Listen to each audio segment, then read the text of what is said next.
Wow, Biff Busick and now Kana has signed with WWE.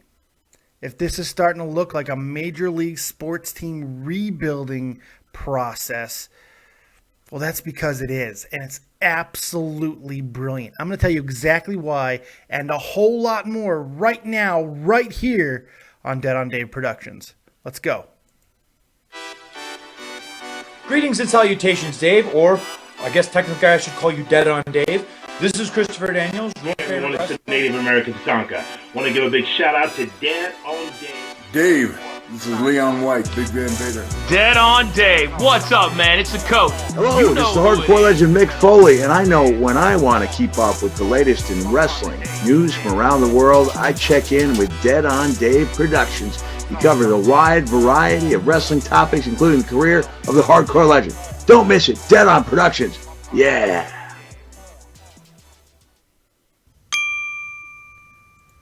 What's going on, everyone? It's your boy Dead on Dave. Welcome back to the channel.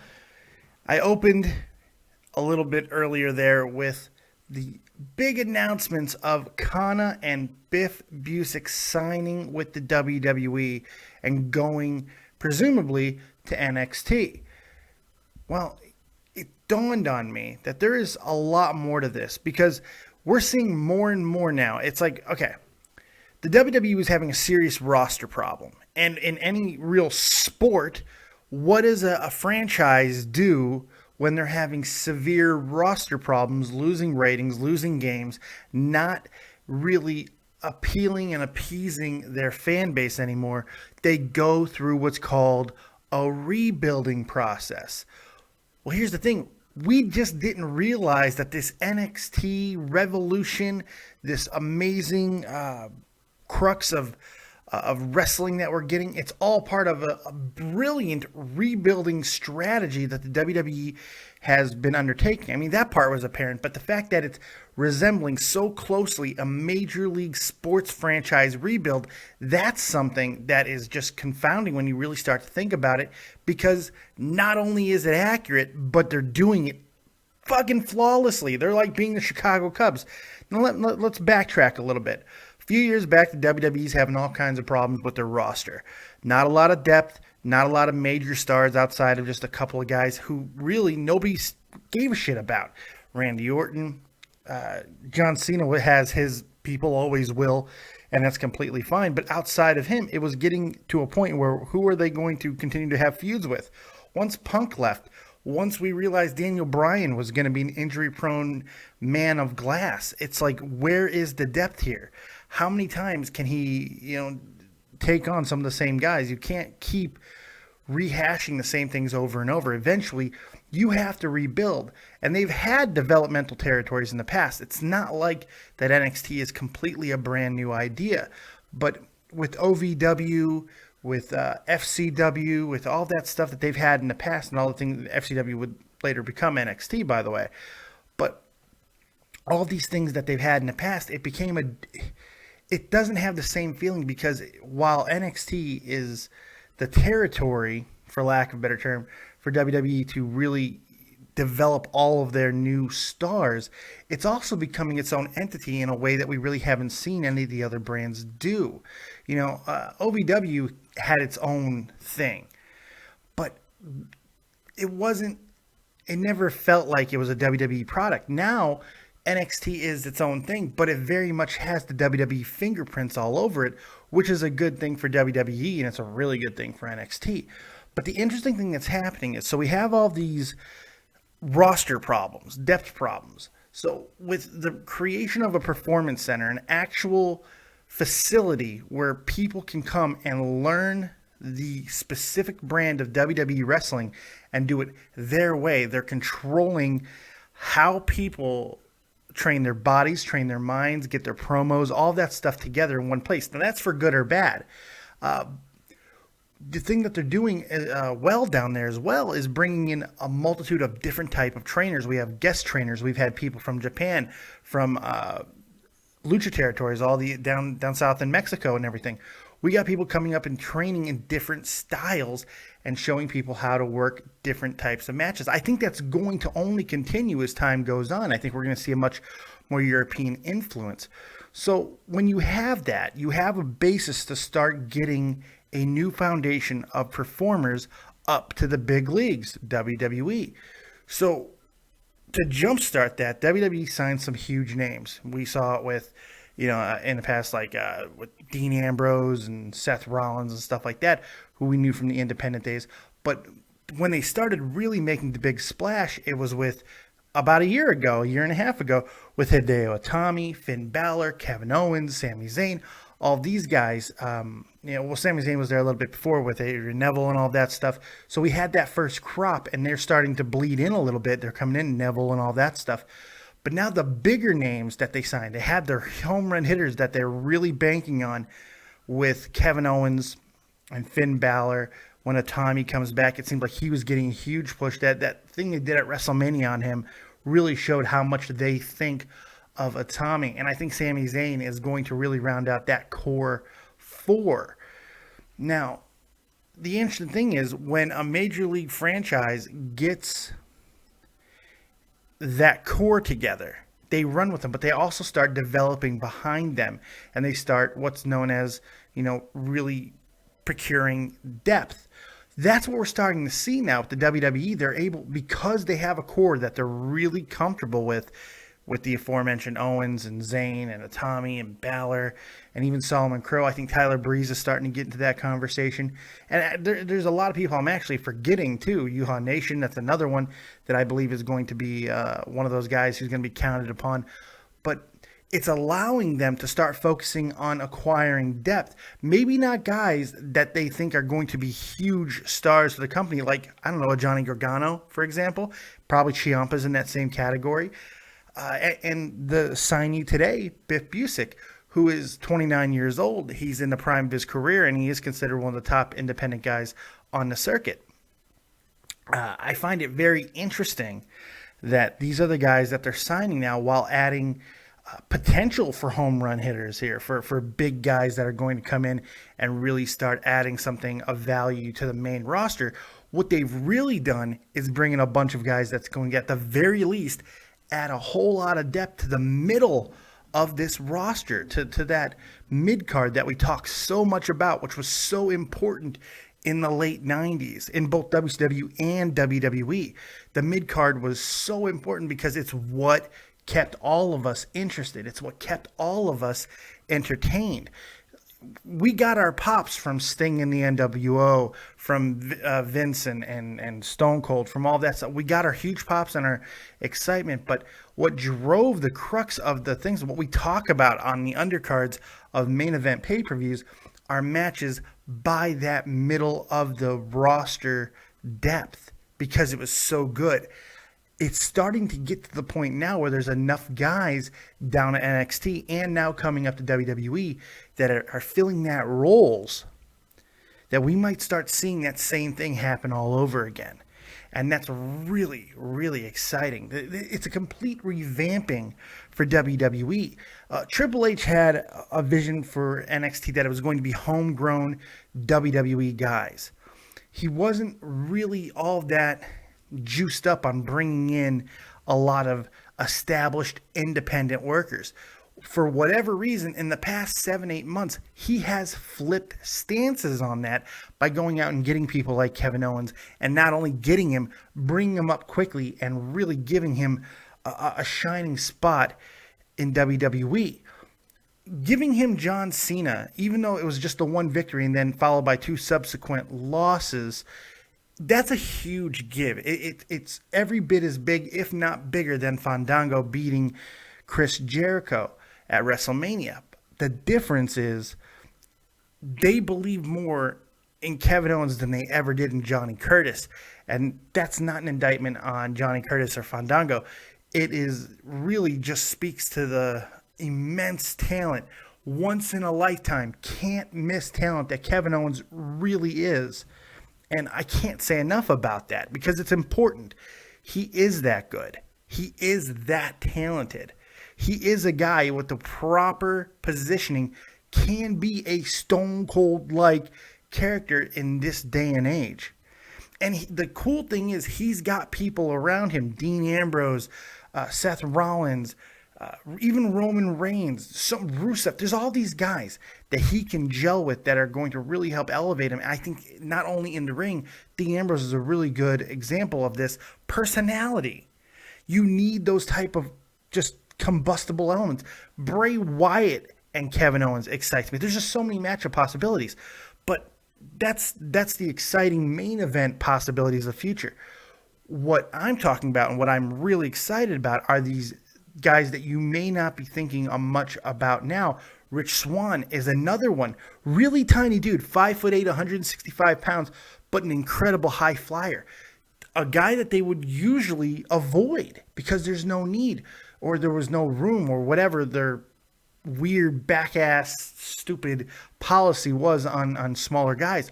But now I think because they're getting more comfortable with the depth that they're having in that main core, they're able to go a little bit beyond their comfort zone and go after some of the guys they haven't in the past. Swan is a prime example of that.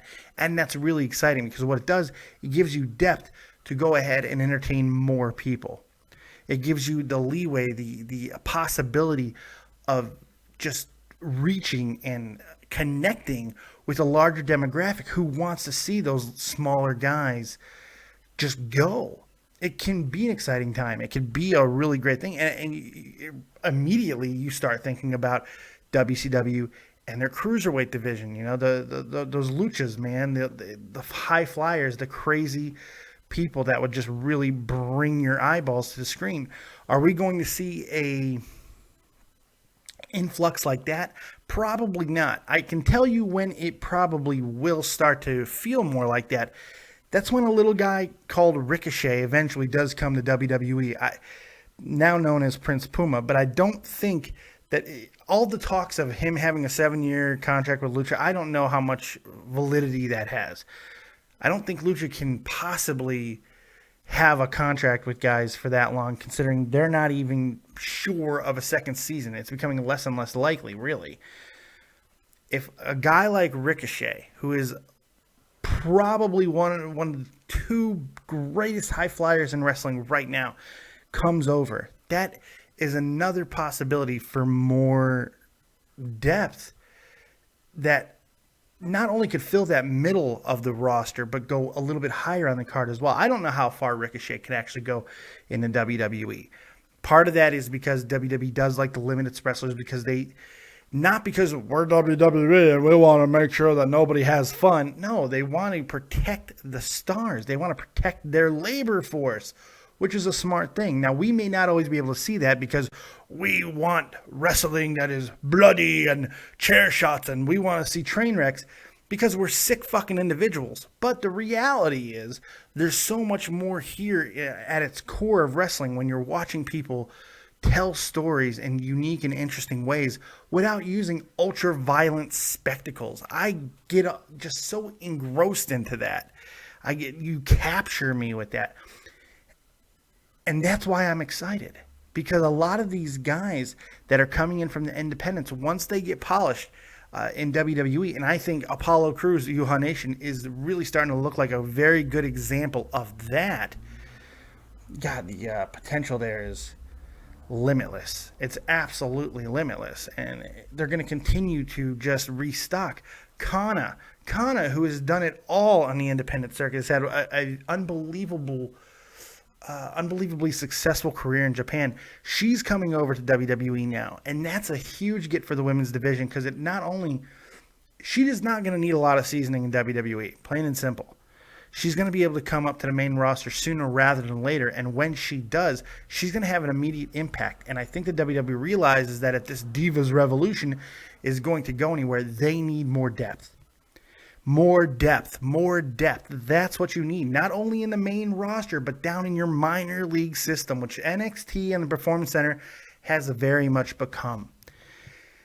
It's pretty damn exciting, man, because while we're not getting all of that translated onto screen right now, I think that the future is looking brighter than it has in a very long time. People are going to get to see the people they want to see. The only question is, are certain smart wrestling fans going to be able to accept the roles that they're going to have? On this channel, we have a lot of people who write me on Twitter and all of that, and when they do, they lose patience with the WWE so goddamn quickly. There are some people who write me and already talk about the demise of Adrian Neville, who's been on the roster for a cup of coffee.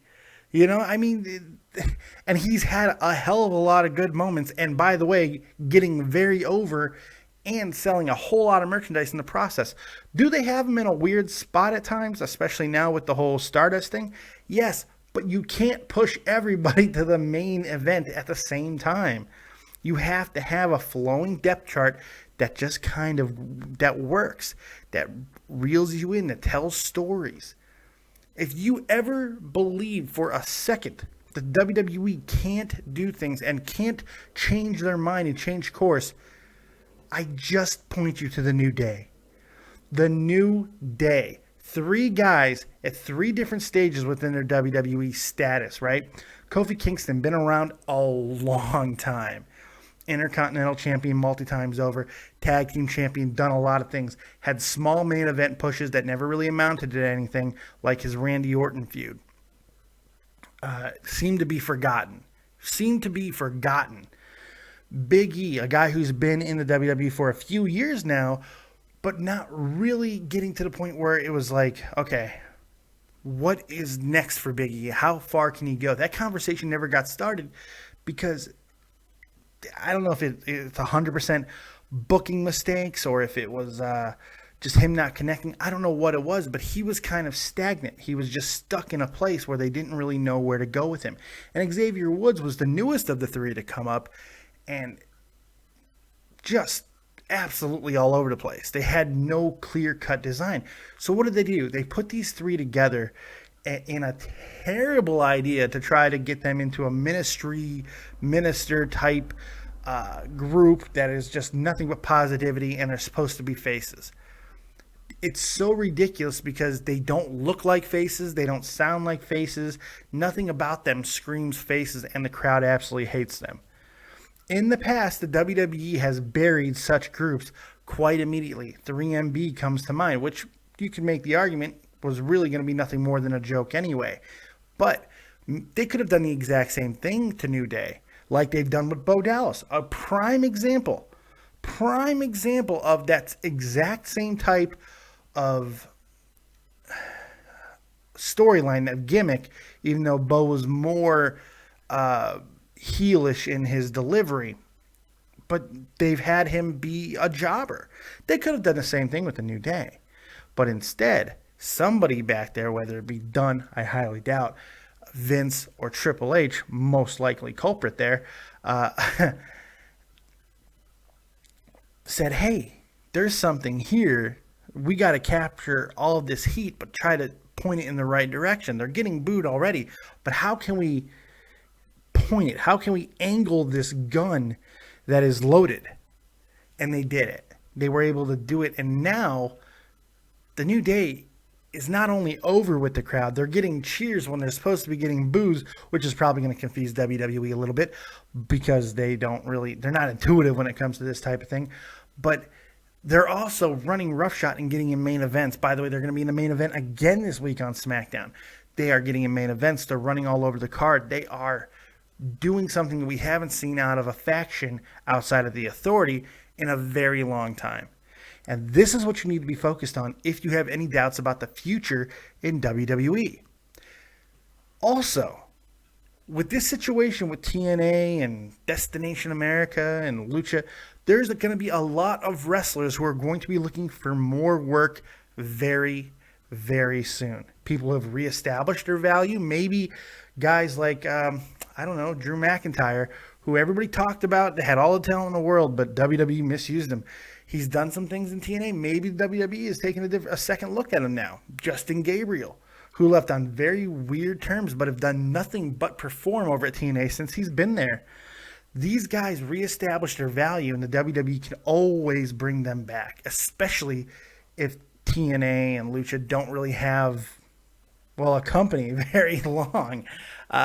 which is very possible. I mean, there's so many exciting possibilities that are coming up in the future of wrestling because of the way that the WWE has rebuilt its roster.